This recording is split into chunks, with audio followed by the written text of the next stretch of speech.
بسم اللہ الرحمن الرحیم۔ آج ہماری جو ڈیزیز ہے وہ ہے بریڈ ان تھاٹس، سوچ اور خیالات میں ہر وقت ڈوبا ہوا ہونا، یعنی ہر وقت خیالات آتے رہے، جیسے کہ تصویروں سے ثابت ہو رہا ہے کہ یہ خاتون کسی خاص سوچ کے اندر مبتلا ہے، اور یہ بڑی عمر کا فرد بھی کسی بہت پرانی سوچ میں پریشان ہے۔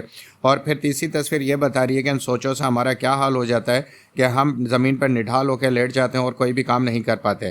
تو آج ہم اپنی ڈیزیز کو پڑھتے ہیں بریڈ ان تھاٹس، یعنی سوچ اور خیالات میں ہر وقت ڈوبا ہوا ہونا۔ Number 1، regular thoughts are the biggest cause of long term stress.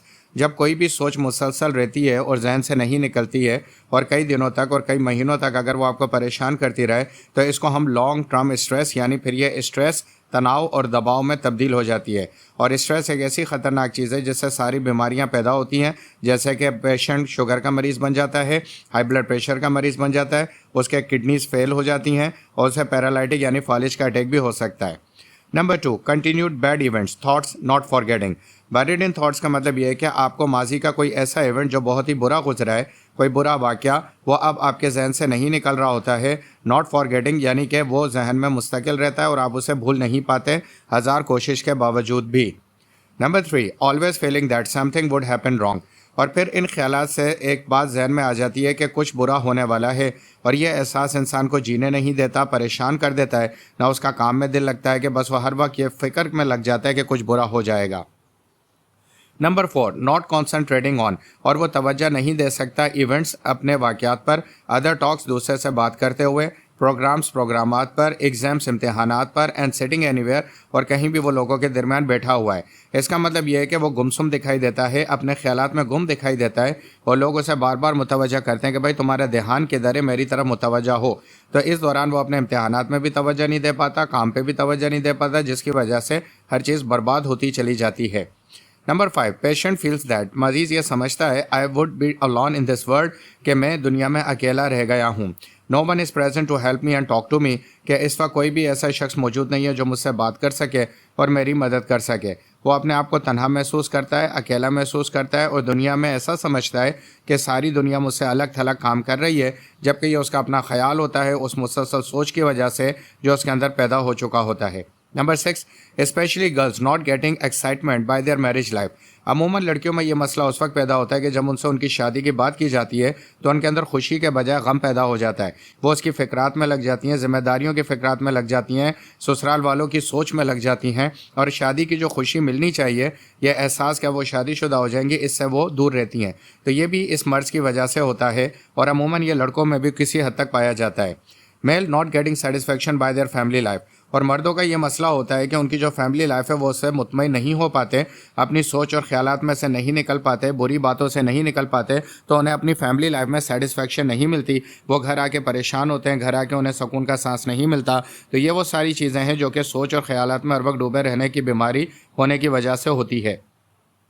Us video کے آخر میں آپ ان کو تمام علامات کو ختم کرنے کی بیسٹ ہومیوپیتھک میڈیسن بھی بتاؤں گا۔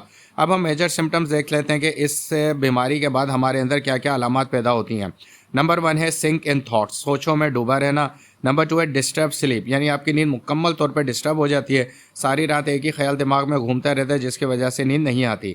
ہیڈ ہیوینس، سر بھاری رہتا ہے، کیونکہ نیند ڈسٹرب ہوتی ہے تو سارا دن پھر دوبارہ سر بھاری رہتا ہے، اور سر نیند نہ ہونے کی وجہ سے مسلسل پریشان رہتا ہے۔ ویٹ آن آئیز، آنکھوں پہ دباؤ آتا ہے۔ فرسٹریشن، اریٹیشن، مزاج کے اندر تناؤ اور غصہ پیدا ہوتا ہے، چڑچڑاپن پیدا ہوتا ہے، چھوٹی چھوٹی بات پہ غصہ آنا شروع ہو جاتا ہے، اور آدمی یہ سمجھتا ہے کہ یہ مجھ سے بات کیوں کر رہا ہے۔ اور اس کے بعد کیا ہوتا ہے، اینگر اینڈ شاؤٹ، وہ غصہ کرتا ہے اور چیختا اور چلاتا ہے۔ ایسا آدمی آپ کو بہت زیادہ چیختا اور چلاتا ہوا دکھائی دے گا۔ اگر آپ کو ایسا محسوس ہو کہ ایک چھوٹی سی بات پہ بھی کوئی چیختا اور چلاتا ہے تو سمجھو اس کو یہ بیماری ہو چکی ہے۔ فارگیٹنگ ٹاسک، اس کو جو کام دیے جائیں گے وہ بھولنا شروع ہوگا، یعنی چھوٹے چھوٹے کام بھی وہ بھول جائے گا کہ مارکیٹ سے کیا لانا تھا، میں کیا لینے کے لیے نکلا تھا، یہ سامان میں نے کہاں رکھا تھا، میں نے اپنا والیٹ کہاں رکھا تھا، میں نے کیا بات کرنی تھی، میٹنگ میں کیا بات کرنی تھی، یہ ساری چیزیں وہ بھولنے لگتا ہے۔ گیٹنگ ویٹ، اور اچانک سے اس کا وزن بڑھنا شروع ہو جاتا ہے، کیونکہ جب آپ مسلسل اس بیماری میں رہیں گے تو انگزائٹی اور فرسٹریشن کی وجہ سے ایک بہت بڑی علامت ہے کہ وزن بڑھتا ہے۔ ٹریگرز، یعنی کون سی چیزیں ہیں جو آپ کے اندر یہ بیماری پیدا کرتی ہیں۔ بیڈ پاسٹ ایونٹس، یعنی کہ ماضی کے ایسے ایونٹ جو کہ برے گزرے ہیں ان کو ذہن سے نہ نکلیں، بیماری پیدا کرتے ہیں۔ اسکولڈنگ، آپ کو کسی نے بچپن میں بہت زیادہ ڈانٹا ہو، یا آپ کے اوپر کسی نے دباؤ دیا ہو، یا آپ کے باس نے آپ کو ڈانٹا ہو، اس سے بھی آپ کے اندر بیماری پیدا ہوتی ہے۔ اگنورینس، آپ کو لوگوں نے اگنور کیا ہو، آپ کو توجہ نہ دی ہو، والدین نے، پڑوسیوں نے، گھر والوں نے، اور پھر آفس میں اگر آپ کو نظر انداز کیا جا رہا ہے تو آپ کے اندر یہ بیماری پیدا ہوگی۔ بیڈ ریزلٹس، اپنی کامیابی نہ ملنے پر، اپنے ہر امتحان میں فیل ہونے پر، اپنی ہر جدوجہد میں ناکامی ملنے پر بھی یہ بیماری پیدا ہوتی ہے۔ فیلیئرس، آپ کے ہر کام میں آپ کو فیلئر ملا ہو، آپ کی ناکامی بہت زیادہ آپ کے سامنے آ رہی ہو تو آپ کے اندر یہ مایوسی پیدا ہو جاتی ہے اور اس کے بعد آپ اس بیماری کا شکار ہوتے ہیں۔ ٹراما اور انجری، یعنی کہ کوئی جسمانی چوٹ یا ذہنی چوٹ جس کے بعد وہ عضو یا حصہ کام کے قابل نہ رہا ہو، اس کے بعد بھی، معذوری کے بعد بھی یہ سوچ آپ کی آ جاتی ہے اور آپ زندگی سے مایوس ہو جاتے ہیں۔ اکنامیکل ایشوز، جو کہ عام طور پہ سب سے زیادہ مسئلہ پیدا کرتے ہیں، یعنی معاشی پریشانی کے پیسے کا نہ ہونا، گھر کے حالات کو مناسب طریقے سے نہ چلا پانا، اخراجات پورے نہ ہونا، اچھی زندگی نہ گزار پانا، انسان کے اندر مایوسی اور محرومی پیدا کرتی ہے، جس کی وجہ سے بریڈ ان تھاٹس کی بیماری ہو جاتی ہے۔ اب میں آپ کو 3 بیسٹ ہومیوپیتھک میڈیسن بتا رہا ہوں جن کے استعمال سے آپ کی زندگی مکمل طور پہ بدل جائے گی اور آپ ایک صحت مند زندگی گزارنا شروع کر دیں گے۔ نمبر 1 ہے ہیلابورس نگار، آپ نے ہیلابورس نگار کو استعمال کرنا ہے۔ نمبر 2 ہے میزیریم اور نمبر 3 ہے نکس وومیکا۔ ان تینوں دوائیوں کو آپ نے 200 کی طاقت میں خرید کے استعمال کرنا ہے۔ میں اس کا طریقہ استعمال بتا دیتا ہوں۔ 1 نمبر کو آپ نے صبح میں 10 قطرے 1 گھونٹ نیم گرم پانی میں ڈال کے استعمال کرنا ہے۔ 2 نمبر کو دوپہر میں 10 قطرے 1 گھونٹ نیم گرم پانی میں ڈال کے استعمال کرنا ہے۔ نمبر 3 کو شام میں 10 قطرے 1 گھونٹ نیم گرم پانی میں ڈال کے استعمال کرنا ہے، اور ان تینوں کو آپ نے 200 پاور پوٹینسی میں صبح دوپہر شام استعمال کرنا ہے۔ انشاءاللہ 1 مہینے تک اس کو استعمال کریں، ہر 15 دن کے بعد 5 دن کا وقفہ دیں اور دوبارہ سے استعمال کریں، یہ مسئلہ آپ کا حل ہو جائے گا۔ اگر آپ کو انفارمیشن پسند آئی جو میں نے سے بنائی گئی ہے تو اس چینل کو سبسکرائب کریں، اس ویڈیو کو لائک اور شیئر کریں۔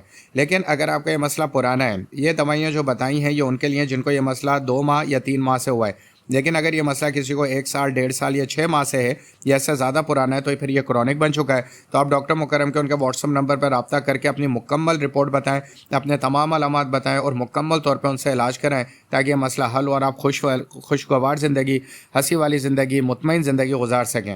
اس ویڈیو کو دیکھنے کا آپ کا بہت بہت شکریہ۔ Thank you very much. بسم اللہ الرحمن الرحیم۔ آج ہماری جو